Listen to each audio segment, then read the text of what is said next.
Cada 3 minutos, de una línea china sale un arma. No es un misil, es una simple caja de hierro que cuesta unos pocos miles de dólares. Y es esa caja la que tiene agarrado por el cuello al comercio mundial. Si alguna vez pediste algo del extranjero, tu paquete viajó dentro de una de ellas, y casi con total seguridad, la fabricaron en China. Eso no es una exageración. Según la Comisión Marítima Federal de Estados Unidos, las plantas chinas producen más del 95% de los contenedores marítimos secos del planeta. Occidente se salió de este juego en los años 80 y nunca volvió. Ahora vas a ver una de esas fábricas por dentro, kilómetros de naves pegadas a la costa, miles de operarios y piezas de esquina colocadas con una tolerancia de 1,5 milímetros. La caja que viste 1000 veces en la carretera y no miraste ni una sola vez. Y al final llega lo importante. ¿Por qué este monopolio no se explica con mano de obra barata?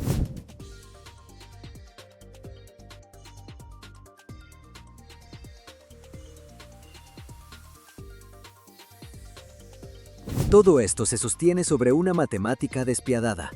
Una caja de 6 metros de largo, es decir, 20 pies, cuesta hoy entre $2,500 y $5,000. La de 40 pies sale más cara.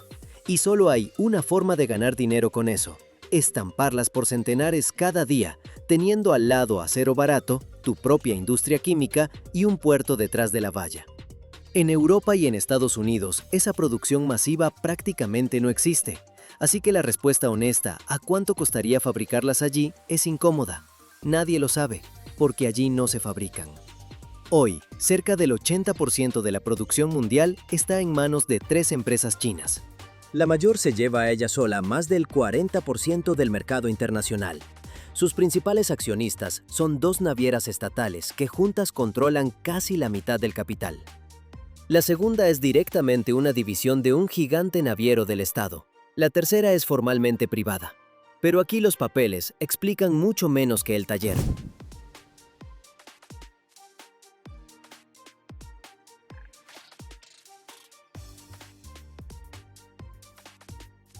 A la fábrica donde se hace esto cuesta llamarla nave industrial.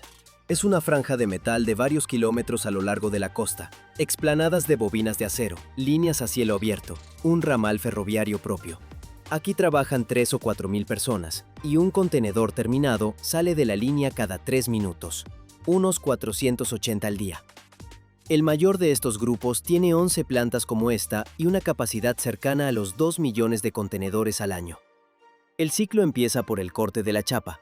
Aquí no se usa hierro común, ese que se llena de manchas rojizas tras el primer invierno, sino acero resistente a la intemperie, el que muchos conocen como Cortem. Su truco es que se oxida una sola vez. En 2 o 3 años se forma una capa densa de pátina y a partir de ahí la corrosión se frena a sí misma. El metal llega en bobinas de varias decenas de toneladas. La línea las desenrolla, endereza la chapa y la corta en piezas. Después vienen las prensas, que estampan esas ondas verticales que todos vimos. No son un adorno, son nervios de rigidez, y sin ellos una pared tan fina se plegaría como papel de aluminio. En el barco los contenedores se apilan hasta 10 niveles y la norma exige que la caja de abajo aguante sobre sí unas 192 toneladas, más de 420,000 libras, 8 contenedores completamente cargados encima.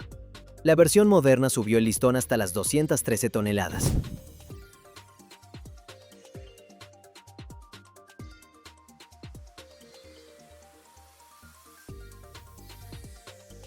Tras las prensas llega la soldadura, la parte más ruidosa de la fábrica. Primero se arma el bastidor, y la pieza clave son las cantoneras de esquina, esos cubos de acero fundido con agujeros ovalados. De ahí lo levanta la grúa, de ahí lo amarran en cubierta, y por ahí pasa todo el peso de la pila. Y aquí la exigencia principal ya no es la velocidad, sino la geometría. La posición de las cantoneras se mantiene con una tolerancia de 1,5 milímetros. Suena a paranoia, hasta que recuerdas lo que hace una grúa en el puerto. El spreader automático baja casi a ciegas y tiene que acertar a la vez con 4 cierres en 4 agujeros. Si la caja se desvió aunque sea unos pocos centímetros, no asienta. La grúa da otra pasada, detrás se forma cola, y el calendario del buque empieza a irse al agua. El sistema funciona únicamente porque una caja fabricada en Qingdao encaja con una grúa de Rotterdam sin ajustar nada. Luego se sueldan las paredes corrugadas, el techo y el bastidor del piso, y le toca el turno a las puertas que deben seguir estancas durante años. En todo el perímetro se colocan juntas de goma gruesas y las hojas las sujetan barras de acero macizas que giran dentro de sus alojamientos. Una junta mal asentada sale carísima. Una sola carga de electrónica mojada son millones en pérdidas.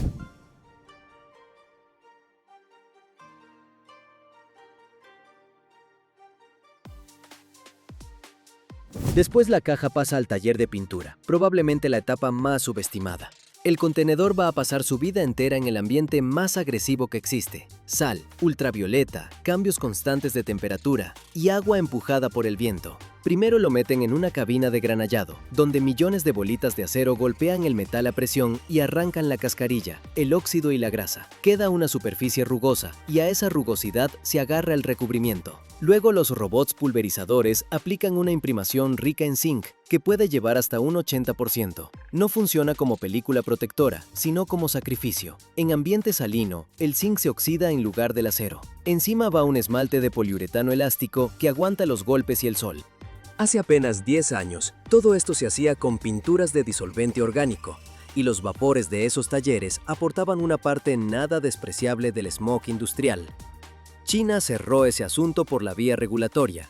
Desde el 1 de julio de 2016 en el sur del país y desde el 1 de abril de 2017 en el resto, los fabricantes pasaron a pinturas de base acuosa. Reconvertir las líneas costó miles de millones y no movió el monopolio ni un centímetro.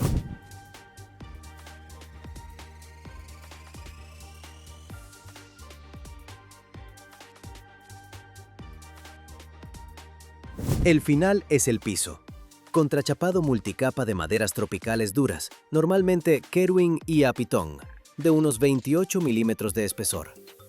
También se prueba el bambú, porque cada vez queda menos bosque tropical. La exigencia es una sola. Dentro se mete una carretilla elevadora.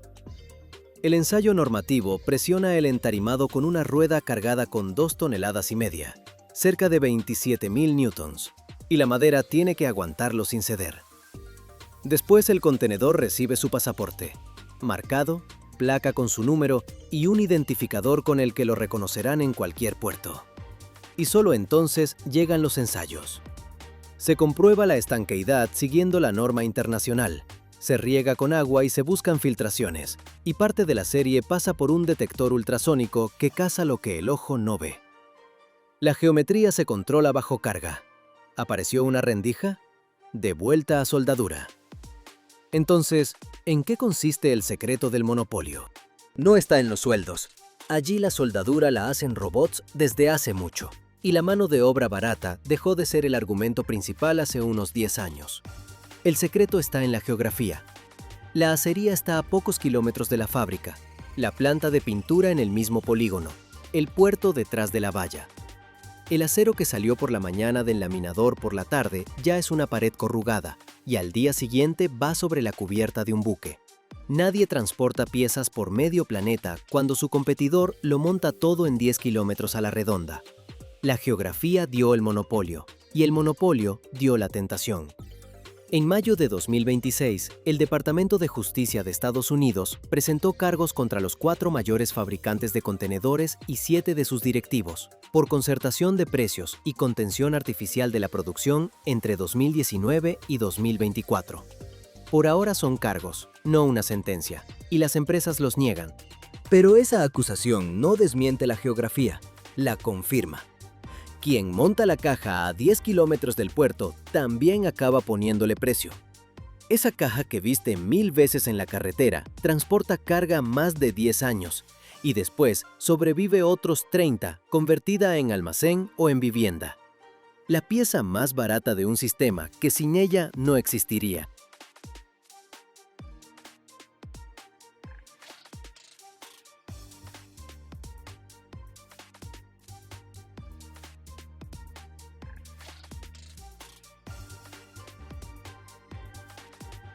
En este barco caben 4 campos de fútbol enteros y transporta absolutamente todo lo que compras.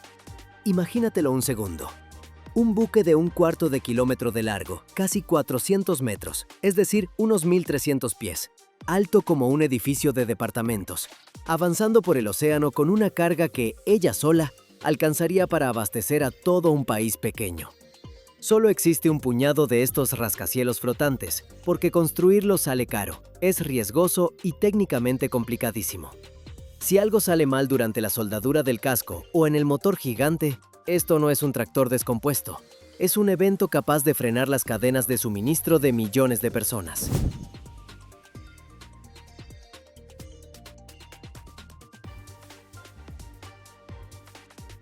Un portacontenedores no se construye como un edificio común, de abajo hacia arriba, piso por piso. Se arma a partir de bloques enormes que se fabrican al mismo tiempo en distintos rincones del astillero, y luego se los junta en un dique seco y se los suelda hasta formar un solo cuerpo. Suena sencillo. En la práctica, esto significa 2 o 3 años de trabajo, 50.000 toneladas de acero, más de 110 millones de libras, kilómetros de cordones de soldadura y la sensación permanente de que cualquier error cuesta más caro que un barrio residencial entero. Todo empieza con planchas de acero de 20 a 80 milímetros de espesor, es decir, de 1 a 3 pulgadas más o menos según qué parte del casco soporta la mayor carga. Las planchas llegan al astillero en rollos y en láminas planas, y ahí se las corta con sopletes de plasma según planos de computadora, con una precisión de 1 milímetro. Después, prensas y rodillos doblan el acero hasta darle la forma buscada. Ninguna plancha queda plana. El casco del buque está hecho de superficies curvas, y cada una está calculada para reducir la resistencia del agua y aguantar los golpes de las olas que en plena tormenta pesan varios miles de toneladas. Con estas planchas se sueldan secciones, paneles planos de hasta 300 metros cuadrados, o sea, unos 3.200 pies cuadrados. Estos paneles se ensamblan en bancos especiales, donde la soldadura manual y los pórticos de soldadura automática trabajan en paralelo. La máquina se encarga de los cordones largos y rectos, es más rápida y más pareja que una persona. La persona se ocupa de los ángulos, los recortes, las uniones complicadas, ahí donde la máquina no llega. Después de soldar, cada cordón se revisa con ultrasonido o con rayos X. Una cavidad del tamaño de una arveja dentro de un cordón, y ya es una zona defectuosa. Se la corta y se la vuelve a soldar por completo. En mar abierto, bajo los golpes repetidos de las olas, hasta una microfisura termina extendiéndose. Lo que en el astillero era apenas un defecto pequeño, en medio del Atlántico se convierte en una amenaza mortal para todo el buque.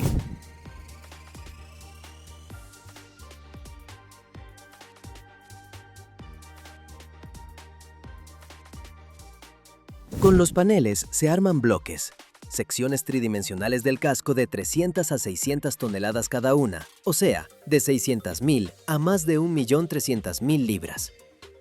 Un portacontenedores grande está formado por 80 a 100 de estos bloques. Se los fabrica por todo el astillero al mismo tiempo. Un taller hace la proa, otro la popa, otros montan la sala de máquinas. Esto es absolutamente clave, porque una construcción hecha en orden, uno tras otro, tardaría el doble. El trabajo en paralelo es la herramienta principal para ir rápido. Cuando los bloques están listos, se los traslada a un dique seco de hasta 500 metros de largo, es decir, casi 1.600 pies. Ahí se acoplan los bloques uno tras otro sobre soportes especiales y se los suelda en tres. Para armar el casco entero, hay que verificar la geometría con una precisión de unos pocos milímetros a lo largo de 400 metros, porque si las secciones no encajan a la perfección, el casco va a tener una curvatura que bajo carga se vuelve una fractura. Para el control se usan sistemas de medición láser, y los resultados se comparan todo el tiempo con el modelo tridimensional del buque en la computadora. En paralelo con la soldadura del casco, por dentro se montan las tuberías, los cables, los conductos de ventilación. Es una logística infernal aparte. La longitud total de las tuberías en un solo portacontenedores grande supera los 100 kilómetros, más de 60 millas. Y de cables hay todavía más. Todo eso hay que tenderlo de manera que cada sistema quede accesible para el mantenimiento y no le estorbe al de al lado. Los ingenieros que hacen esto tienen los nervios del mismo metal que el casco.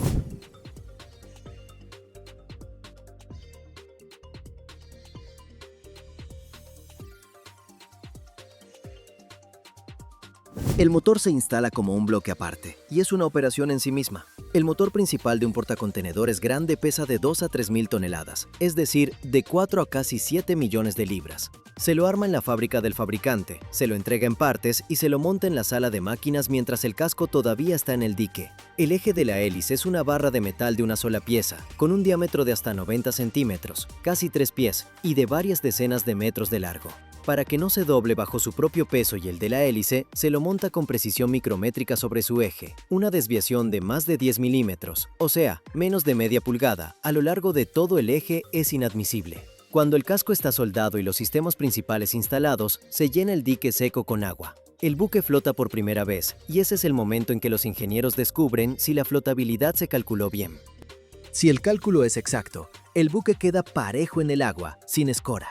Si algo no cuadra, en esta etapa todavía se puede corregir con lastre y redistribuyendo los pesos. Después de salir del dique, el buque va al muelle para terminarlo.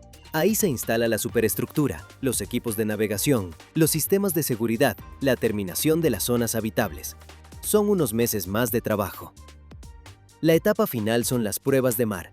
El buque sale al mar con un equipo de ingenieros y los representantes del cliente que revisan todo: la velocidad máxima, la maniobrabilidad, el motor en distintos regímenes, la eficacia del frenado. Y sí, un buque frena con dificultad. Necesita varios kilómetros, o sea, varias millas, para detenerse. Si algo no cumple con las especificaciones, el astillero lo corrige a su propio costo. Lo que está en juego son de 150 a 200 millones de euros por buque, así que acá nadie está jugando.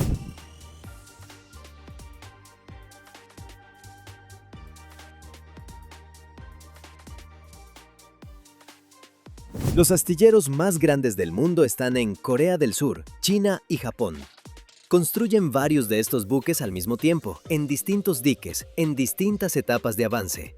Es una línea de montaje donde, a la salida, no hay autos, sino ciudades flotantes de acero. Y cada una de ellas algún día va a llevar a algún puerto un contenedor con algo que ya pagaste por internet y que estás esperando mientras miras el seguimiento del envío. Cada año, el buque pasa por reparaciones programadas en el dique, control del casco, cambio de piezas, limpieza de la parte sumergida cubierta de incrustaciones, pintura, prueba de los sistemas. Incluso en plena travesía, la tripulación se ocupa de las reparaciones chicas porque parar sale caro. A veces hay que reemplazar módulos enteros en mar abierto y ahí hacen falta barcos de asistencia especiales. Muchos contenedores transportan carga peligrosa, químicos, baterías, combustible. Un solo contenedor mal etiquetado o mal amarrado puede provocar un incendio que se propaga rápido por la cubierta y en las bodegas. El sistema contra incendios de un buque así no es un juguete de niños.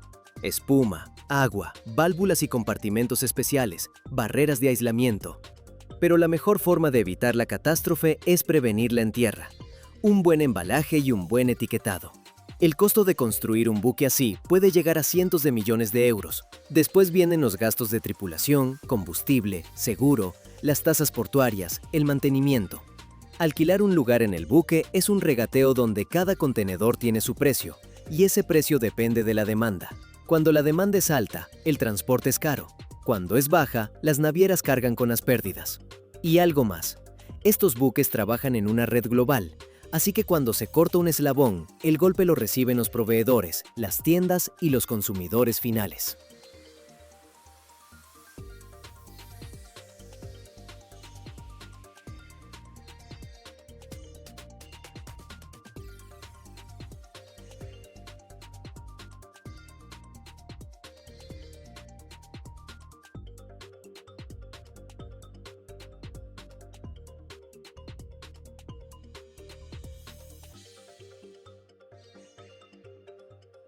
Cada año, más del 90% del comercio mundial se mueve por mar.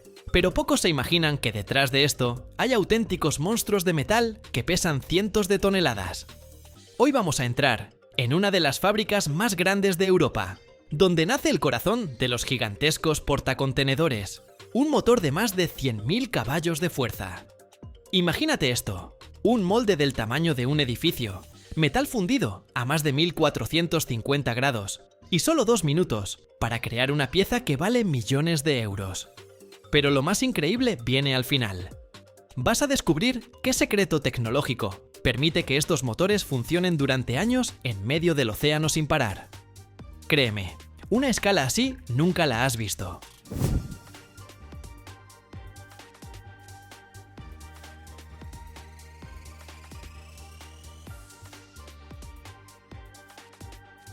Todo comienza con la preparación del molde. Estas cajas gigantes de arena se fabrican con una mezcla de arena de cuarzo, arcilla bentonítica y agua. La proporción es tan precisa como la receta de la abuela, pero a escala industrial. La arena se mezcla en mezcladoras gigantes de 50 metros cúbicos. Se añade un 2% de arcilla como aglutinante. Luego, la mezcla se compacta en marcos de acero de 30 centímetros de espesor que pesan 100 toneladas cada uno. Los trabajadores con cascos activan las mesas vibratorias. Tiemblan como en un concierto de rock, comprimiendo la arena hasta alcanzar una densidad de 2 toneladas por metro cúbico. Para formar motores de portacontenedores se necesita una arena de fundición especial, principalmente de cuarzo, con un contenido de dióxido de silicio del 98 al 99%. Esta arena proviene de yacimientos naturales en Escandinavia, Alemania o Polonia. Es arena blanca o amarilla, con granos de entre 0,2 y 0,5 milímetros de diámetro, que tienen alta esfericidad para lograr una compactación densa.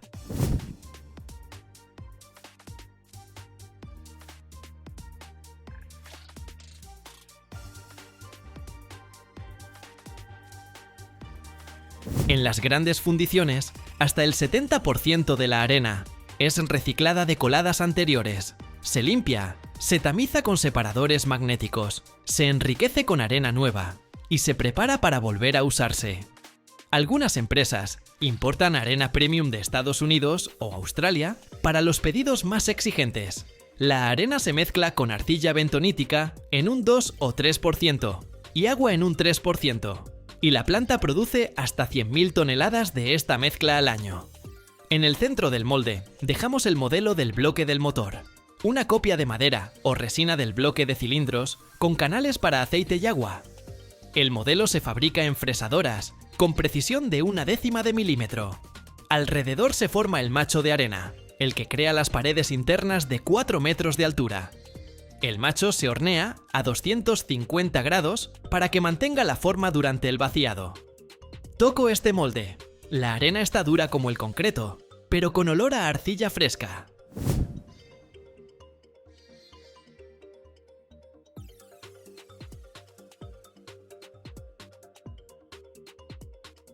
Ahora el metal. Usan hierro fundido con 3% de carbono y aditivos de vanadio para mayor resistencia. La materia prima, lingotes de 20 toneladas, se carga en hornos de inducción con capacidad de 200 toneladas. La temperatura se eleva al máximo, hasta 1450 grados Celsius. El metal hierve, las chispas vuelan hasta 5 metros. El horno gira 360 grados, expulsando los gases a través de filtros. El tiempo de fundición es de 4 horas, y listo, el metal fundido brilla con un resplandor amarillo. El vertido es la verdadera culminación. La cuchara con 200 toneladas de metal fundido se eleva con grúas de 300 toneladas de capacidad y se sube completamente a 50 metros de altura sobre el molde. El operador está sentado en una cabina hermética a 10 metros de altura, controlando joysticks y monitores. Inclina suavemente la cuchara 45 grados y de ahí sale un potente chorro de hierro fundido de 1 metro de ancho, que cae desde 3 metros con un rugido y chispas.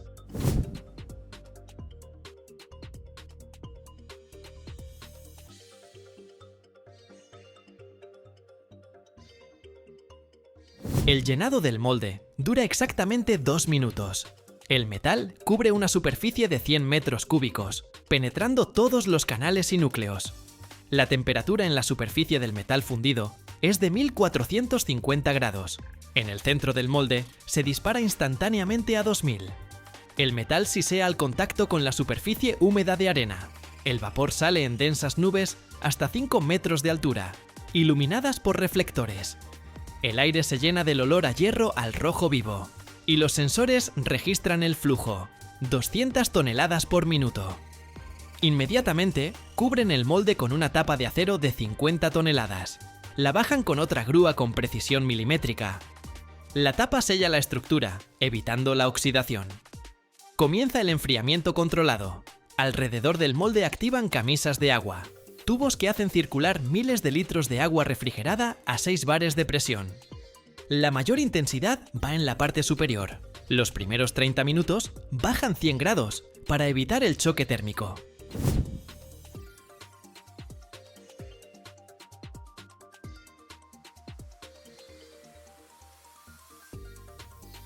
El operador vigila las gráficas en pantalla, regulando el flujo de agua. Si el gradiente supera los 50 grados por metro, parada de emergencia. Esta etapa pone a prueba si el bloque soporta 200 bares de presión en el motor. Yo estoy con traje protector. La adrenalina por las nubes con este espectáculo de fuego. Las primeras 12 horas, la temperatura baja hasta 800 grados, los siguientes 2 días hasta 200. Sensores en cientos de puntos registran gradientes para evitar grietas por expansión térmica. La contracción total del metal es del 2%, por eso hacen el molde con margen extra. Tras una semana, abren el molde, y ahí está. El bloque del motor pesa 200 toneladas, 20 metros de largo, con un diámetro de canal de 20 centímetros. Los trabajadores quitan la arena con martillos neumáticos, revisan la superficie en busca de defectos. Si hay cavidades, de vuelta a fundición. Este bloque irá al ensamblaje de motores MAN o Wärtsilä, donde aguantará 200 bares de presión y hará girar el eje del barco a 20.000 revoluciones por minuto.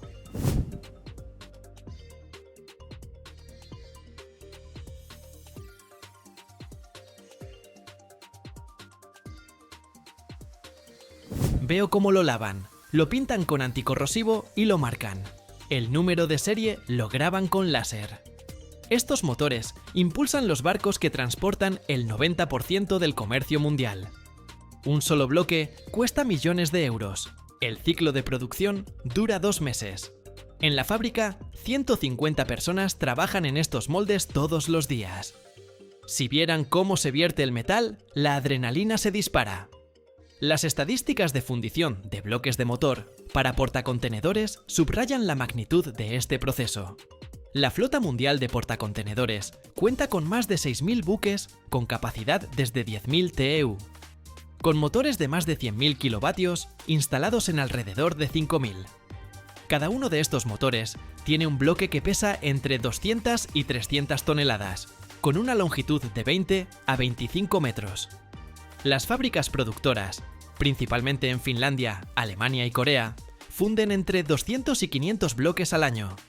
El volumen de un solo molde es de 100 a 200 metros cúbicos de arena, el equivalente a un vagón de arena. El metal para un bloque, 200 toneladas de hierro fundido por valor de $500.000 de euros.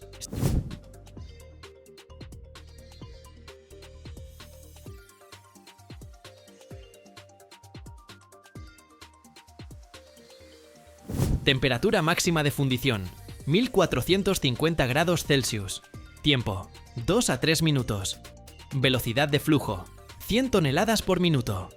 El enfriamiento toma de 5 a 7 días. Energía por bloque, 500.000 kilovatios hora. Desechos, 3 a 5% por poros o grietas. Ciclo completo desde el molde hasta el bloque terminado. 2 meses. Costo, de 2 a 3 millones de euros. Estos motores mueven el 90% del transporte marítimo mundial, consumiendo 100.000 millones de litros de combustible al año. Mano de obra, de 100 a 200 personas por planta. Precisión, 0,1 milímetros. Crecimiento esperado, 4% anual, impulsado por nuevos buques con capacidad superior a 20.000 TEUs. Amigos, si les gustó, dejen su like. Escriban en los comentarios qué quieren ver después. Me voy volando a una nueva planta. ¡Aguanten ahí! Suscríbanse y seguimos juntos recorriendo la industria.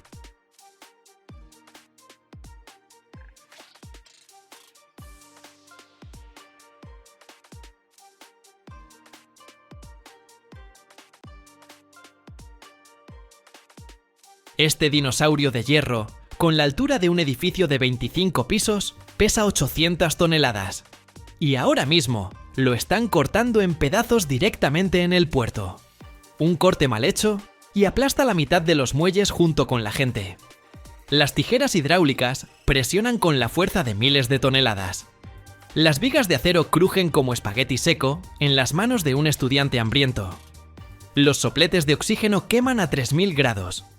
Las chispas vuelan hasta 12 metros alrededor. ¿Y cuánto vale realmente toda esta chatarra? La cifra en euros te va a dejar con la boca abierta. Te la muestro al final. Si te saltas aunque sea un minuto, no vas a entender por qué la gente pelea hasta el final por una grúa así. Ponte cómodo, porque esto se va a poner muy caliente. La demolición de grandes estructuras metálicas no empieza con el corte, sino con papeles y cálculos muy precisos. Una grúa portuaria es una máquina de hierro de 80 metros de altura, que pesa cerca de 800 toneladas.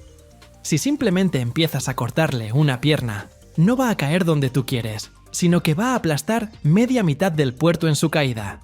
Por eso, lo primero que hacen los ingenieros es estudiar los planos, que pueden tener 40 o 50 años. Buscan el centro de gravedad. Ese es el número más importante en nuestro reportaje de hoy. Después drenan todos los fluidos técnicos de la grúa, lubricantes, hidráulicos, restos de combustible. Son cientos de litros de químicos que no deben llegar al océano ni a la tierra. Después de esto comienza el desmontaje de la grúa portuaria, y el primer paso aquí es retirar los contrapesos. Son bloques enormes de concreto o acero. Cada uno puede pesar 20 o 30 toneladas. Los retiran con grúas más pequeñas, para que la estructura principal deje de estar tan tensionada. Ahora que la grúa está un poco más liviana, entran en escena las cizallas hidráulicas. Es una herramienta realmente impresionante, montada sobre una excavadora de 60 o 70 toneladas. Estas mandíbulas presionan con una fuerza de 800 o incluso 1000 toneladas. Si pones ahí una viga de acero de 15 centímetros de grosor, se rompe como espagueti seco en manos de un estudiante hambriento. El sonido es como si explotara una pequeña granada al lado, y por el suelo se propagan vibraciones que sientes en los talones a través de las suelas de los zapatos. El operador de la excavadora maneja los joysticks con mucha destreza. Va cortando pedazos de metal y los apila en montones. Es un proceso muy dinámico, porque en una hora esta máquina puede convertir en chatarra 10 o 12 toneladas de estructuras. Pero la hidráulica no puede con todo. Cuando llega el momento de la estructura principal, donde el grosor del acero alcanza los 30 o 40 centímetros, las cizallas se rinden. Y es ahí cuando sacamos la artillería pesada, sopletes de oxígeno y lanzas térmicas. Es corte de metal grueso con oxígeno. La temperatura de la llama alcanza unos 3000 grados Celsius. Cuando el chorro de oxígeno puro golpea el acero al rojo vivo, no solo se derrite, sino que se quema. Las chispas vuelan a 10 o 12 metros alrededor, y el olor a pintura y metal incandescente es tan fuerte que no lo confundes con nada. Los trabajadores en trajes protectores plateados parecen extraterrestres de otro planeta, pero hacen un trabajo muy terrenal. Cortan los soportes principales. Es un trabajo de precisión increíble. Hay que cortar la viga, dejando un pequeño seguro, que luego se golpea o se jala con un cable para que la estructura caiga de forma controlada. Desmontar un puente pieza por pieza es un nivel aún más complejo. Aquí se suma el agua. Si el puente está sobre un río, no puedes simplemente tirar los trozos de metal al agua, porque después sacarlos va a salir más caro que lo que valen. Por eso se usan pontones y barcazas gigantes. Primero, la maquinaria sube al puente y retira todo lo que no es metal. Asfalto, sellos de goma, farolas y cables. Después, el puente se corta en secciones de 15 o 20 metros. Cada una de esas secciones se cuelga de grúas potentes que están en la orilla o en otros pontones. Cuando se corta el último trozo de metal, la sección se baja lentamente sobre la barcaza. Mucha gente pregunta, ¿y cuánto se puede ganar con esto? Hagamos los números. El precio de la chatarra de metales ferrosos fluctúa constantemente en el mercado, pero en promedio, por una tonelada de acero limpio, puedes conseguir alrededor de 250 o 300 euros. Si nuestra grúa pesa 800 toneladas, podrías sacar más de 200.000 euros solo por el metal. Pero no te olvides de los gastos. Alquilar una excavadora enorme cuesta 1.000 euros al día, el oxígeno y el gas, varios miles más, y el salario del equipo de especialistas, junto con la logística, se comen la mayor parte de las ganancias. Sin embargo, si sabes cómo desmantelar correctamente puentes viejos para chatarra, sigue siendo un negocio muy rentable. Lo principal es clasificar bien el metal. El clasificado es toda una odisea. En el terreno siempre hay diferentes montones. En uno está la chatarra pesada, vigas gruesas y perfiles en U, los más caros. En otro, la chatarra ligera, láminas de revestimiento, tubos y todo tipo de piezas pequeñas. Los metales no ferrosos se apilan por separado. En los puertos hay muchísimo cobre en las grúas, cables y bobinados de motores eléctricos. El cobre vale 6 o 7 veces más que el acero, así que por él se libra una verdadera batalla. También suele aparecer latón en los rodamientos y aluminio en elementos decorativos. Los trabajadores recorren los montones de hierro con imanes y analizadores de metal, revisando cada pieza.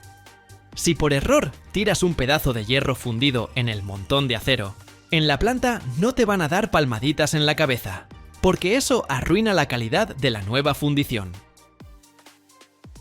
Es fascinante observar cómo funciona esta enorme trituradora de metal en la etapa final. Cuando todas las piezas están cortadas en fragmentos de aproximadamente 1,5 metros de largo, las cargan en camiones o vagones de tren. Un camión común puede transportar 24 toneladas de hierro.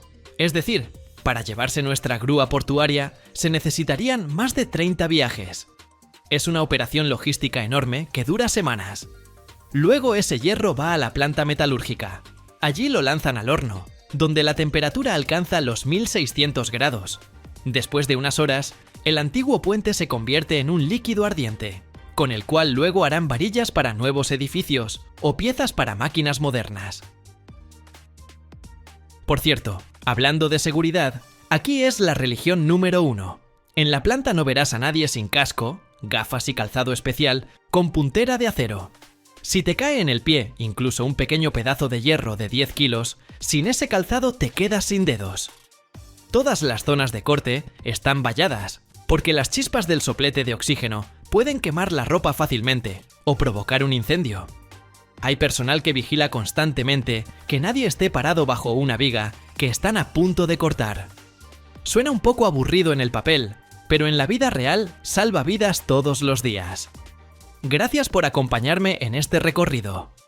Dale like si quieres ver más visitas a grandes instalaciones industriales. Suscríbete al canal para no perderte nuestro próximo video. Vamos a ir al lugar donde funden este mismo acero y veremos el proceso desde adentro. Va a estar caliente, Para reparar este barco, primero le sacan de abajo un mar entero. Imagínate, estás intentando parar una estructura que pesa 150.000 toneladas del tamaño de un barrio residencial completo sobre apenas unas cuantas docenas de soportes de concreto. Si tus ingenieros se equivocan aunque sea por 30 centímetros, más o menos un pie, este gigante de 300 millones de dólares se desploma de costado bajo su propio peso. El resultado es catastrófico. La dársena hecha pedazos, el casco de hormigón armado partido en dos, un daño ecológico colosal y la ruina financiera de la empresa. Es una atracción de riesgo extremo. Y por eso mismo, una reparación de calidad de barcos grandes solo la pueden hacer un puñado de astilleros especializados en todo el mundo. Muchísima gente busca en internet cómo funciona un dique seco, porque ver un barco parado en tierra firme, completamente sin agua, le rompe por completo la noción de la realidad. Es peligrosísimo, una locura de caro, y el proceso hace que a los capitanes se les salgan canas mientras estacionan.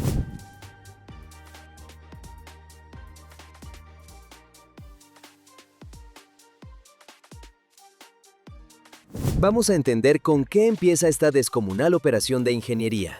Un barco enorme, por ejemplo, un portacontenedores oceánico o un gigantesco crucero que lleva varios miles de pasajeros, se acerca a la dársena inundada a velocidad mínima. Normalmente es menos de 2 km por hora, es decir, más lento que una persona caminando, poco más de un nudo. Aquí rige una regla de hierro: nada de improvisaciones por parte del capitán.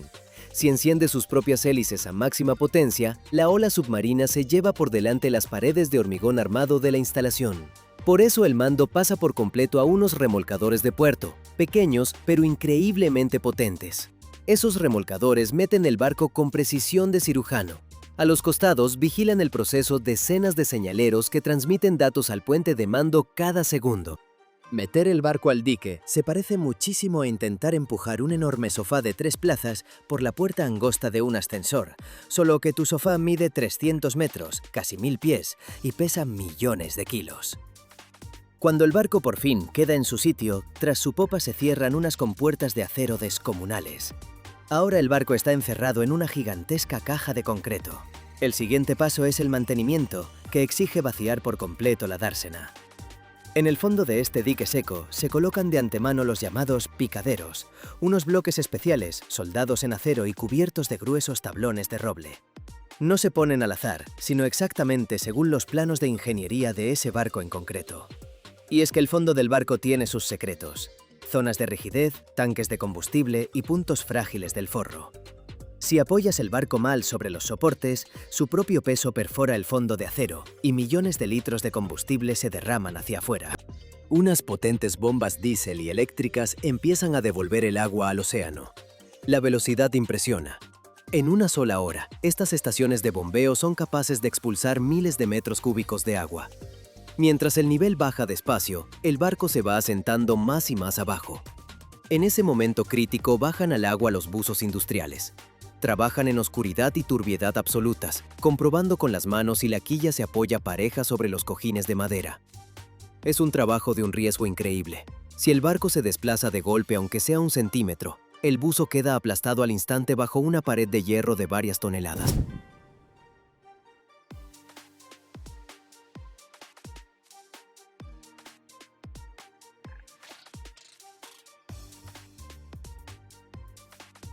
Cuando los últimos litros de agua desaparecen por el sistema de drenaje, se abre un panorama que te deja sin aliento.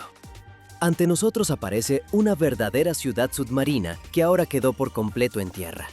Los obreros que caminan por el fondo junto a la quilla se ven como hormiguitas diminutas frente a una pared gigantesca.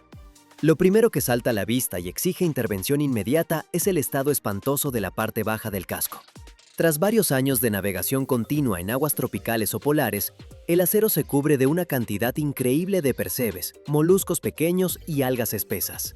Todo ese biocenosis marino genera una resistencia bestial al agua durante el avance. Por eso el barco pierde velocidad y empieza a quemar un 30% más de combustible caro. Justo por eso la tarea prioritaria es la limpieza minuciosa del casco. Al fondo baja todo un ejército de gente con trajes herméticos, armados con equipos de ultra alta presión. Le disparan al hierro una mezcla de agua y arena afilada a una presión capaz de cortar una soga gruesa. El esmalte viejo, el óxido y millones de habitantes marinos resecos salen volando con un estruendo demencial, llenando todo el espacio de un polvo denso. Durante varios días el fondo se convierte en un lugar ruidoso y sucio donde la gente trabaja sin descanso, porque cada hora de parada le cuesta al dueño miles de euros. Pero limpiar el acero es solo la preparación para un trabajo mucho más complejo que se despliega junto a la popa misma. Ahí están los elementos principales de propulsión: la gigantesca hélice, que suele pesar cerca de 60 toneladas, unos 130.000 libras, y el macizo timón, responsable de la maniobrabilidad de esta mole. Con el uso, estas piezas sufren una destrucción terrible que los físicos llaman cavitación. Durante el giro veloz de las palas, en el agua se forman millones de burbujas microscópicas de vacío. Cuando esas burbujas revientan cerca del metal, crean microexplosiones que literalmente arrancan pedazos de la aleación resistente, dejando cráteres profundos, como si a la hélice la hubieran mordido unos depredadores submarinos. Los especialistas revisan con esmero cada pala con escáneres láser y detectores de fallas por ultrasonido. La más mínima microfisura escondida dentro del metal, a gran profundidad, hará que la pala simplemente se desprenda en medio del océano durante una tormenta. Entonces, el enorme barco pierde el rumbo y se convierte en una caja indefensa que las olas lanzan sin piedad contra las rocas. Las zonas dañadas por la cavitación se rellenan con equipos de soldadura especiales usando una aleación más cara de bronce de alta resistencia, y luego se pulen a mano hasta dejarlas como un espejo. Resulta bastante irónico. Una persona con una pequeña amoladora de mano pule durante horas una pala del tamaño de una casa de 2 pisos, buscando una lisura perfecta.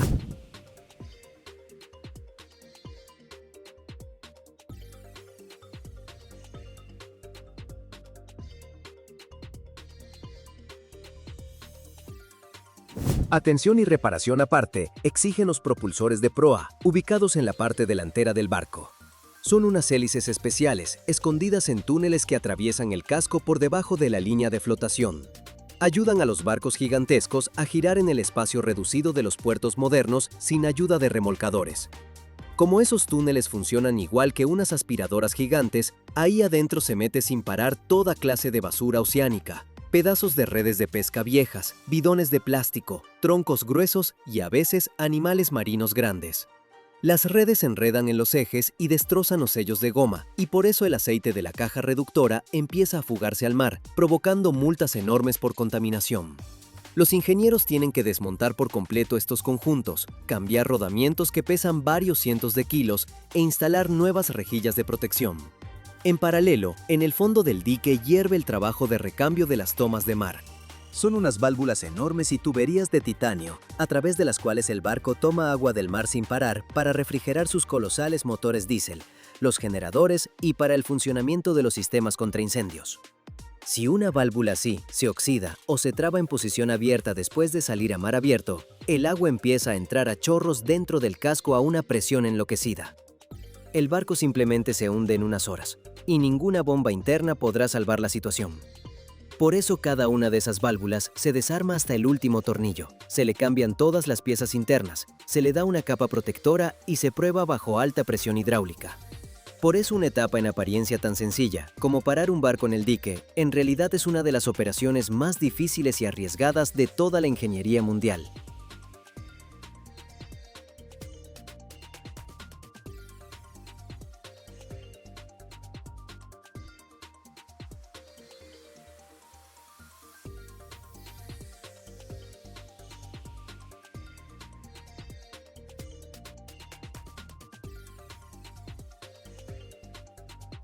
Sacar del fondo un barco hundido cuesta más que construirlo desde cero. Es un dato absurdo que va en contra de cualquier lógica financiera sensata, pero es la pura verdad. Cuando una caja de hierro enorme, con un peso de decenas de miles de toneladas, se va al fondo, se convierte al instante en un agujero negro sin fondo para el dinero. Uno pensaría, ¿para qué tocar siquiera lo que ya se hundió? Que se quede ahí abajo, alimentando peces y entreteniendo buzos. Pero no, la humanidad se empeña en gastar cientos de millones de euros en arriesgar la vida de los mejores buzos del planeta y en inventarse esquemas de ingeniería de locos solo para arrancar un montón de chatarra oxidada y sacarlo a la superficie. La ingeniería del reflotamiento de barcos es la atracción más cara, más peligrosa y más disparatada del mundo, donde un pequeño error de cálculo convierte un barco gigante en un montón de chatarra en pleno proceso de izado.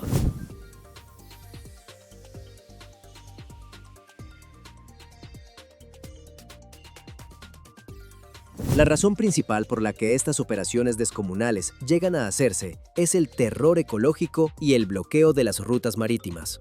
Cuando un barco grande se acuesta en el fondo, en medio de una autopista marítima con mucho tráfico, paraliza el negocio. Las pérdidas por el parón del resto de los barcos superan enseguida el coste de cualquier operación de rescate. Y encima, dentro de cada monstruo de hierro hundido, quedan miles de toneladas de combustible, aceite y otros químicos tóxicos. Si toda esa mezcla empieza a filtrarse cerca de una costa turística, las multas y la catástrofe ecológica simplemente hunden a la empresa propietaria. Así que toca pagar. Y pagar tanto que solo un puñado de empresas especializadas en el mundo tienen la tecnología y las agallas para meterse en semejante trabajo. Es un negocio de apuestas altísimas, donde están en juego la reputación, miles de millones y vidas humanas. Todo el proceso de reflotamiento es una guerra constante contra la física, el agua y un peso descomunal. Cuando un barco se hunde, deja de ser simple hierro tirado en el fondo. El agua llena cada espacio interior, cada camarote y cada bodega. Además, el barco suele quedar chupado por el lodo del fondo, que lo sujeta con una fuerza de garra mortal.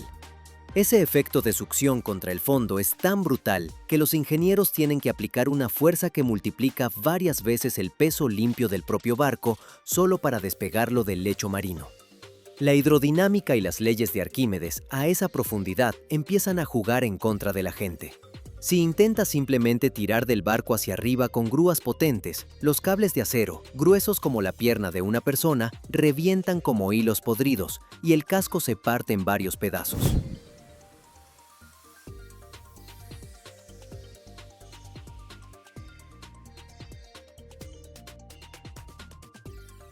El método más popular y a la vez más caprichoso para devolverle la vida a un barco es usar aire y pontones gigantescos. Funciona como los manguitos de los niños para la piscina, solo que a escala de infierno industrial. Los ingenieros fijan a los costados del barco hundido unos depósitos metálicos o de tela, enormes y vacíos. Después los buzos bajan a una profundidad de varias decenas de metros, es decir, cientos de pies, arriesgándose a sufrir el mal de descompresión o simplemente a morir aplastados, y conectan las mangueras. El siguiente paso es expulsar el agua. Unos compresores potentes en la superficie empiezan a inyectar aire comprimido ahí dentro. El agua sale, los pontones ganan flotabilidad y empiezan a tirar del barco hacia arriba. En ese momento arranca el verdadero circo del equilibrio. Si el aire entra por un lado un poco más rápido, o si uno de los pontones se llena de forma despareja, aparece una escora crítica. El barco puede volcar de golpe bajo el agua, arrancar todas las sujeciones y desplomarse otra vez al fondo, pero ya partido en dos. Controlar ese equilibrio a 50 metros de profundidad, unos 160 pies, en un agua turbia donde la visibilidad muchas veces no pasa de 30 centímetros, apenas un pie, es un tipo aparte de masoquismo de ingeniería. Los especialistas en la superficie calculan cada litro de aire, porque cuando el barco empieza a subir, la presión del agua baja, el aire dentro de los pontones se expande y el barco empieza a salir disparado a la superficie a una velocidad incontrolable. Si no llegas a tiempo a soltar el exceso de presión, los pontones simplemente estallan por la sobrecarga interna.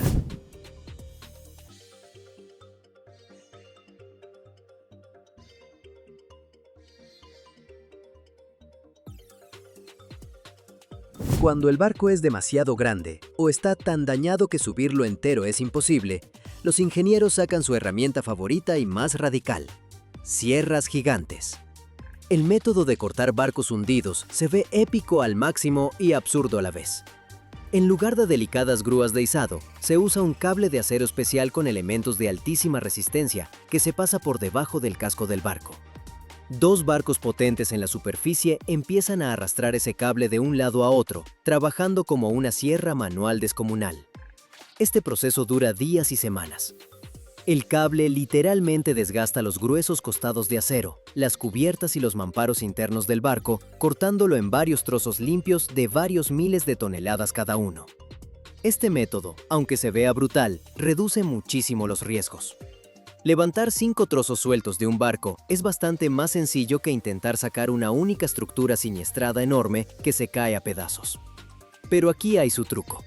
Durante el corte, de las bodegas empieza a salir todo lo que estaba escondido ahí dentro. Si los ingenieros hicieron mal la exploración y se saltaron un tanque de aceite o de combustible, la sierra convierte las aguas de alrededor en una zona de desastre ecológico en cuestión de minutos. Por eso, antes de cada corte, los buzos tienen que inspeccionar, literalmente a ciegas, cada centímetro de los espacios internos del barco hundido.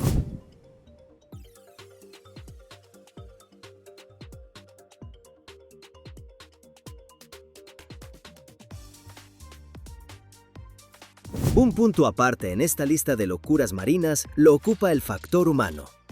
A veces los ingenieros tienen que arreglar errores de capitán tan épicos y tan tontos que solo provocan una carcajada homérica. Todos recuerdan la historia de aquel crucero enorme que volcó frente a las costas de Italia solo porque el capitán decidió acercarse a la isla para presumir ante sus conocidos. Resultado: un barco con un peso de más de 114,000 toneladas quedó tumbado de lado sobre las rocas. La operación de rescate duró casi 2 años y costó más de 1.000 millones de euros. Para devolver esa mole a posición vertical, los ingenieros tuvieron que construir en el fondo del mar toda una plataforma artificial de hormigón y acero, soldar a un costado del barco unos cajones metálicos gigantes del tamaño de edificios de 11 pisos y llenarlos de agua a modo de contrapeso. Fue un caso único en el que, para levantar un solo barco, hubo que construir además varias fábricas más pequeñas en la orilla. Cada reflotamiento exitoso es un triunfo de la terquedad humana sobre el sentido común y sobre los elementos. Pero incluso con las computadoras y los satélites más modernos, el océano recuerda constantemente quién manda aquí. Una tormenta que se desate durante la fase final del izado puede, en unas pocas horas, echar por tierra el trabajo de varios meses y mandar al fondo no solo el barco hundido, sino también la maquinaria de los rescatistas. Justo por eso el coste de estos trabajos se calcula con márgenes enormes, y las aseguradoras encanecen durante cada proyecto de este tipo. Este negocio no perdona el exceso de confianza. Cuando mires esas imágenes bonitas, donde la proa oxidada del barco por fin asoma del agua entre los gritos de alegría del equipo, recuerda que detrás de esos pocos segundos hay miles de horas de trabajo infernal, en la oscuridad total, en el fondo del mar, millones de neuronas quemadas de los ingenieros y presupuestos con los que se podría comprar un pequeño país insular.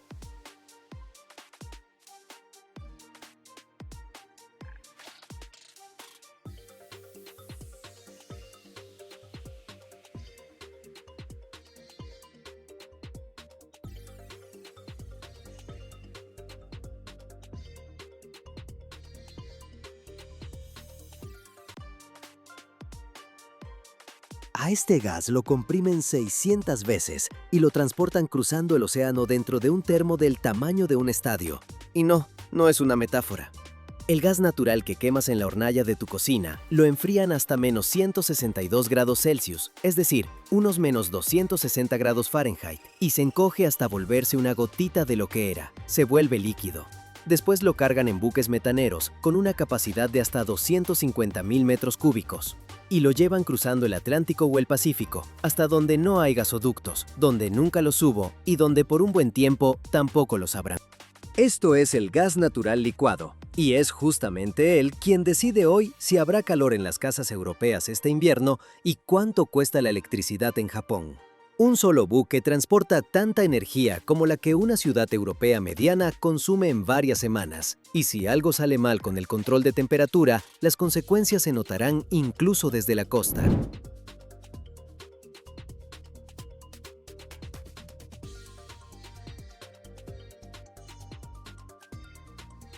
Al principio todo parece simple. El gas natural es una mezcla en la que domina el metano.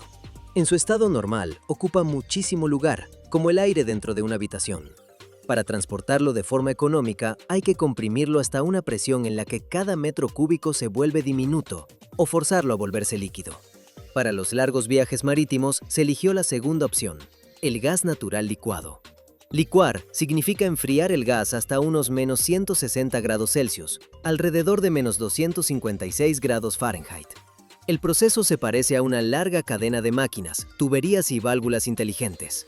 Primero se limpia el gas de sus impurezas, los hidrocarburos más pesados que el metano, el dióxido de carbono, el sulfuro de hidrógeno y el agua. ¿Para qué? Porque el hielo, la corrosión y las mezclas explosivas no combinan con un transporte eficiente. Después se comprime el gas. Bajo alta presión su temperatura sube, así que hay que enfriarlo de nuevo, y así una y otra vez, a través de varias etapas. En los ciclos industriales se usan otros líquidos y gases como refrigerantes, absorben el calor y terminan por llevar el metano al estado líquido. Los pasos son simples, pero el equipamiento no es para el garaje de tu casa. Para darte una idea de la escala, un solo metro cúbico de gas licuado contiene alrededor de 600 metros cúbicos de gas en estado gaseoso. O sea, un buque que transporta 100.000 metros cúbicos de gas licuado en realidad lleva 60 millones de metros cúbicos de gas. Sí, lo suficiente para llenar una ciudad pequeña. Por eso estos barcos son tan enormes. Sus cilindros blancos y sus tanques esféricos parecen cúpulas lunares recortadas contra el horizonte del puerto. Y hablando de esos tanques, existen dos tipos principales, los tanques de membrana y los esféricos autoportantes. Los esféricos imponen grandes bolas dentro del barco que aguantan mejor la presión y las tensiones térmicas. Los de membrana permiten meter más volumen dentro del casco, pero su estructura es más fina y exige un control muy cuidadoso. Ambos tipos tienen un aislamiento térmico de entre unas pocas decenas y unos pocos cientos de milímetros de espesor y mantienen el frío durante decenas de días, porque si no, toda la carga se va evaporando de a poco.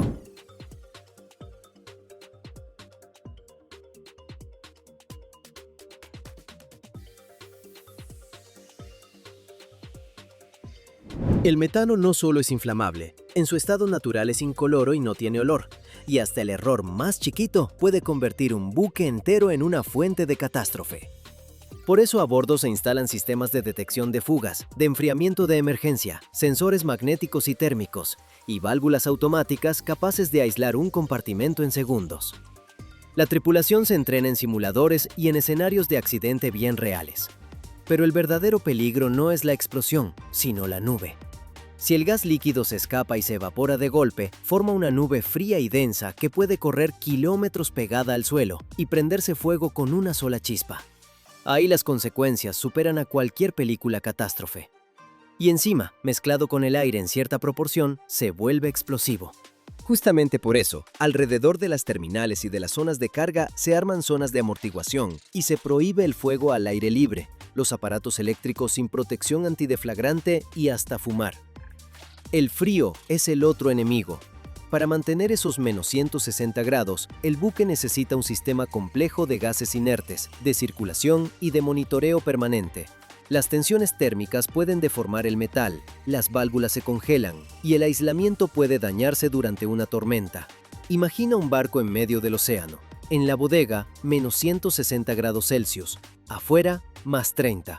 Una diferencia de más de 180 grados. El metal, en esas condiciones, no se comporta igual en todas partes y es una pelea constante contra las roturas, las fisuras y las fugas.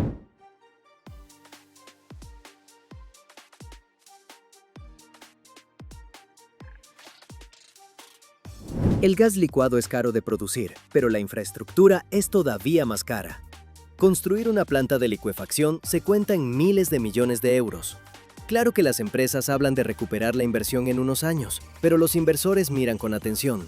Los mercados se mueven, la política influye, los competidores levantan sus propias terminales. Y el transporte es un gasto aparte. El alquiler de los buques, los seguros, la seguridad de la carga en el camino y en los puertos, la escolta, el mantenimiento. No es raro que la logística cueste más que el gas mismo. ¿Por qué solo un puñado de plantas en el mundo hacen esto a una escala realmente grande?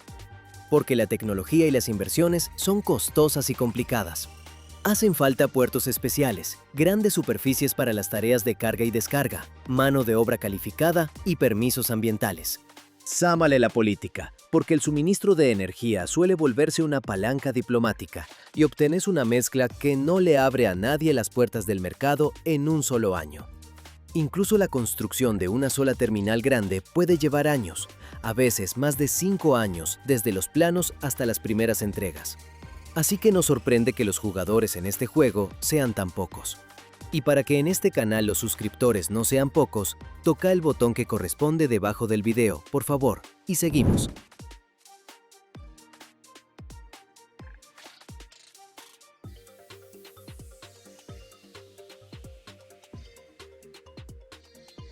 El lado técnico de la licuefacción es un sistema de etapas de enfriamiento e intercambio de calor. El gas entra en un intercambiador, donde va cediendo su calor poco a poco a los refrigerantes. Esos refrigerantes pasan a su vez por compresores y válvulas de expansión, cambian de estado, para asegurar el nivel de temperatura que se busca. En la etapa final, el gas se condensa en líquido y se lo lleva hacia tanques con un doble sistema de protección. Si algo se sale de control, la automatización cambia los circuitos y dispara el enfriamiento de emergencia. Para el que no es especialista, conviene saber esto.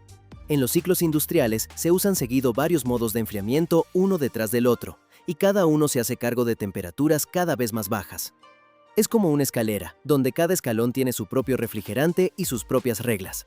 La ironía del proceso es que gastamos toneladas de energía para volver el gas compacto y más fácil de transportar, y después, al consumirlo, gastamos otra vez energía para subir la temperatura y devolver el gas al estado gaseoso.